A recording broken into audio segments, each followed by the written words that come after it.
Welcome વિદ્યાર્થી મિત્રો, જય શ્રી કૃષ્ણ. નરેશ મહેતા એડ્યુ પારસ સંકુલ યુટ્યુબ ચેનલમાં આપનું સ્વાગત છે.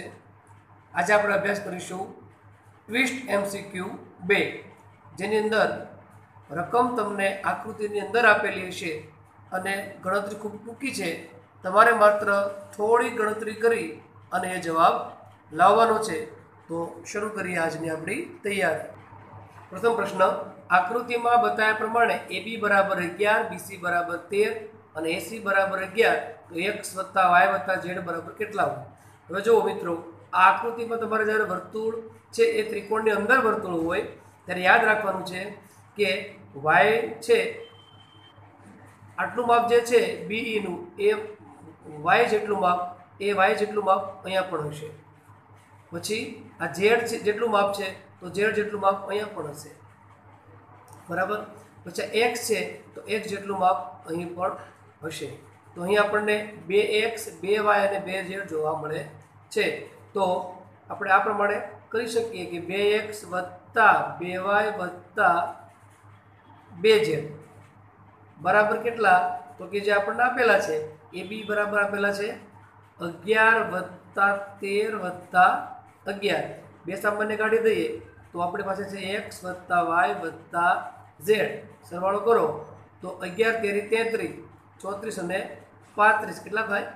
35. તો x વત્તા y વત્તા z તમે કરો તો 35ના અડધા થાય અને 35ના અડધા છે એ કેટલા થાય છે? 17.5. તો ઓપ્શન નંબર સી એ આપણો જવાબ બને છે. જો અહીં આકૃતિ આપેલી છે, નીચેની આકૃતિમાં રેખાંકિત ભાગનું ક્ષેત્રફળ ખાલી જગ્યા છે. તો અહીં શું આપણે કરવાનું છે? રેખાંકિત ભાગ છે તમને કેવો દેખાય છે? તો રેખાંકિત ભાગ છે એ કે વર્તુળનો ભાગ હોય એવો દેખાય છે, એટલે કે વૃતાંશ દેખાય છે. તો તમને ખ્યાલ છે કે વૃતાંશનું ક્ષેત્રફળ શોધવું હોય આપણે તો એના માટે ત્રિજ્યા જોઈએ અને બીજું જોઈએ આપણે ખૂણો જોઈએ. તો ત્રિજ્યા કેટલી, ખૂણો કેટલી, અહીંયા આપેલું નથી. હવે જુઓ, અહીં માપ 90નું છે અને આ માપ પણ 90નું છે, આ માપ 60નું છે. ચતુષ્કોણના ચારેય ખૂણાનો સરવાળો 180 થાય, બરાબર. આ કેટલા બને છે? 90 ને 90 180, 180 અને 60. તો 180 અને 60 કેટલા થાય? 240. કુલ 360 થવા જોઈએ. તો કેટલા ઘટે છે? 120. એટલે કે થીટા બરાબર 120 અહીં છે. પછી જુઓ, આટલું માપ છે એ ત્રિજ્યા છે અને કેટલા આપેલા છે? 3 આપેલા છે, એટલે r બરાબર 3 થાય.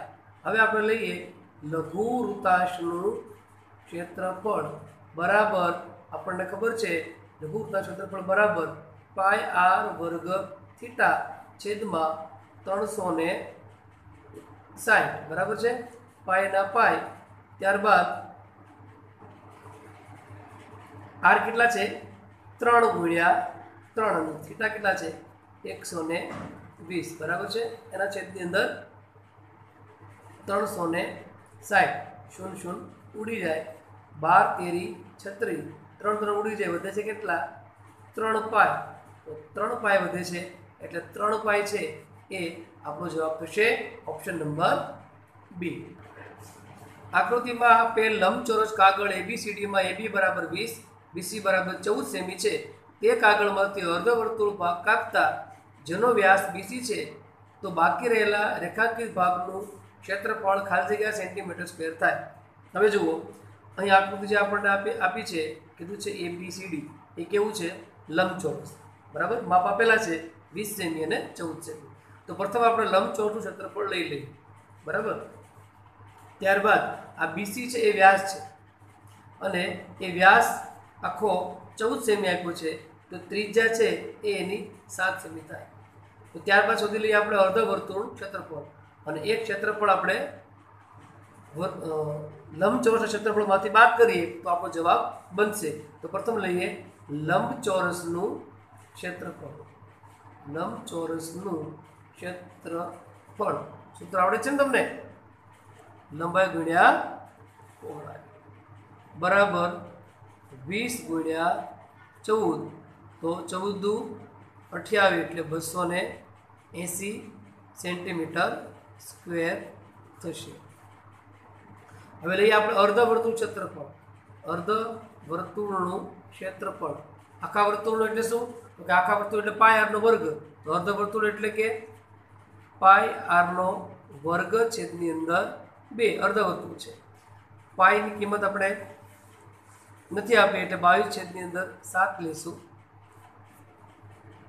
વ્યાસ 14 ત્રિજ્યા કેટલી હશે 7 ગુણ્યા 7 છેદની અંદર 2 7 7 ઉડી ગયા 11 દુ 22 કેટલા મળશે આપણને 11 સત્તા 77 77 છે એ આપણને મળે છે 77 છે એ આપણને મળે છે અર્ધવર્તુળનું ક્ષેત્રફળ હવે રેખાંકિત ભાગનું ક્ષેત્રફળ પણ લેવું હોય રેખાંકિત ભાગનું ક્ષેત્રફળ લેવું હોય તો શું કરીએ તો લંબચોરસનું ક્ષેત્રફળ 280 માંથી અર્ધવર્તુળનું 77 સેન્ટીમીટર આપણે સ્ક્વેર બાદ કરો તો મળશે આપણને 203 સેન્ટીમીટર સ્ક્વેર તો આ ક્ષેત્રફળ છે એ 203 સેન્ટીમીટર સ્ક્વેર હશે ઓપ્શન નંબર આપણો એ આ પ્રશ્ન ખૂબ સહેલો છે દર વખતે પૂછાય છે આપેલ આલેખ પરથી y બરાબર p ઓફ x ના શૂન્યની સંખ્યા કેટલી તો કેટલી જગ્યાએ સ્પર્શે છે x અક્ષને એક જ જગ્યાએ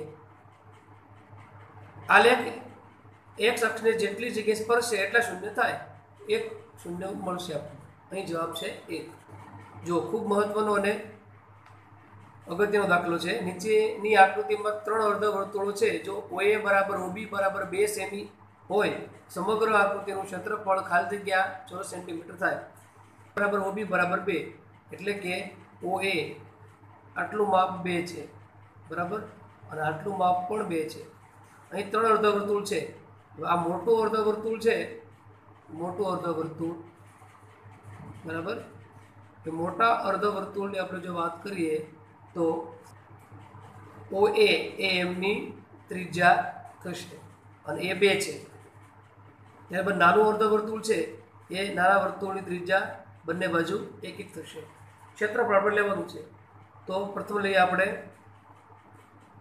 મોટા અર્ધવર્તુળ પાય આરનો વર્ગ છેદની અંદર 2 બરાબર પાયની કિંમત મૂકવાની નથી આરની કિંમત મૂકવાની છે 2 ગુણ્યા 2 એની છેદની અંદર 2 ઉડી ગયા તો કેટલા મળશે આપણને 2 પાય મળશે ત્યારબાદ અહીં આપણી પાસે 2 નાના અર્ધવર્તુળ છે તો નાના અર્ધવર્તુળનું ક્ષેત્રફળ આપણે આ બાજુ લઈએ નાના અર્ધવર્તુળનું ક્ષેત્રફળ બરાબર સૂત્ર તો છે બતાવું પાય આરનો વર્ગ છેદની અંદર 2 અહીં OA 2 છે એટલે કે વ્યાસ 2 છે એટલે ત્રિજ્યા 1 થશે તો આ પ્રમાણે થશે પાય ગુણ્યા 1 ગુણ્યા 1 ના છેદની અંદર એટલે કે પાય અંદર આવું નાના વર્તુળ ક્ષેત્રફળ થશે હવે આવા નાના અર્ધવર્તુળ કેટલા છે 2 અર્ધવર્તુળ છે બંનેનું ક્ષેત્ર આપણે જોઈએ તો કેટલું થાય પાયના છેદ 2 ઉડી ગયા કેટલા વધ્યા પાય તો આ ક્ષેત્રફળ છે એ પાય જેટલું આ છે એ પાય જેટલું અને અંદરનું છે એ કેટલું છે 2 પાય જેટલું બરાબર તો આ બંને થઈને પાય થશે બંને થઈને પાય થશે તો આ 1 પાય અને 2 પાય તો 2 ને 1 3 તો 3 પાય જેટલું આકૃતિનું ક્ષેત્રફળ થાય જે આપણને ઓપ્શન નંબર બી માં આપેલા છે